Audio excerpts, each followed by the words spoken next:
আজ গল্প করতে চলে এলাম আমরা পুরুলিয়া শহরে ২য় দিন কি করেছি। ২য় দিনে আমাদের প্ল্যান প্রোগ্রাম ছিল অনেকগুলো স্পট কভার করার। যেমন মার্বেল লেক, বামনী ঝর্ণা, দুর্গা ড্যাম, চরিতা গ্রাম, লোয়ার ড্যাম, আপার ড্যাম অনেকগুলো প্ল্যান প্রোগ্রাম নিয়েই বেরিয়েছিলাম। তবে আজকে এই ভিডিওতে থাকছে শুধু মার্বেল লেকের দুর্দান্ত দৃশ্য। চলো গল্প শুরু করি। ১ম এই দেখো চলে গেছিলাম টুকটুক করে এই যে যাচ্ছি মার্বেল লেকের উদ্দেশ্যে। তো দুধারে না অনেকগুলো দোকান। টুপির তারপর তোমার কাঠের জিনিসপত্রের, তারপরে তোমার খাওয়া-দাওয়ার কিছু দোকান ছিল। সেদিন খুব রোদ ছিল। রোদে বেশ গরম লাগছিল আমাদের। মানে এতটা রোদ হঠাৎ করে কারণ কি আগের দিন ভালো ঠান্ডা ছিল। আর রাতের দিকে আবার এই একদম ওপর দিকটাতে হিল টপের দিকটাতে প্রচণ্ড ঠান্ডা, প্রচণ্ড হাওয়া। তো যাই হোক রোদটাকে উপেক্ষা করেই আমরা চললাম। চলে এলাম। চল দেখেছি কেমন আছে। এটা হচ্ছে মার্বেল লেক।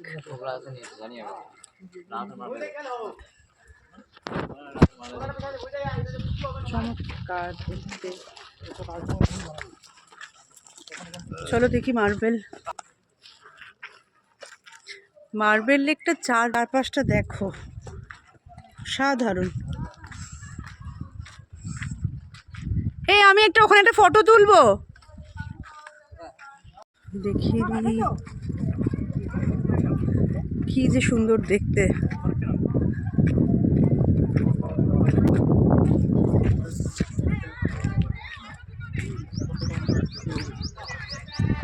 কতটা উঁচু,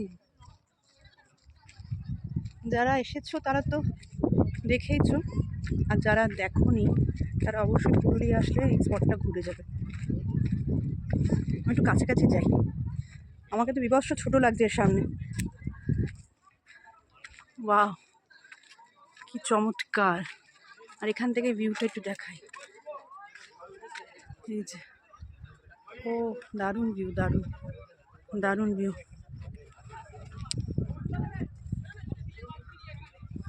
আশেপাশের লোকদের থেকে জানতে পারলাম যে এখানে কিন্তু একসময় বিশাল মার্বেল পাথরের খনি ছিল।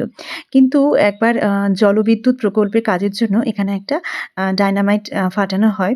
তো তারপরে গভীর গর্ত তৈরি হয় এবং সেই গর্তে মানে বৃষ্টি জলে পরিপূর্ণ হয়ে ওঠে এই সুন্দর একটি লেক, যেটা কিনা অসাধারণ দেখতে এবং চারপাশটা এত রুক্ষ কিন্তু এই শান্ত লেকের জন্য একটা অন্য মাত্রা নিয়ে এসেছিল সৌন্দর্যের।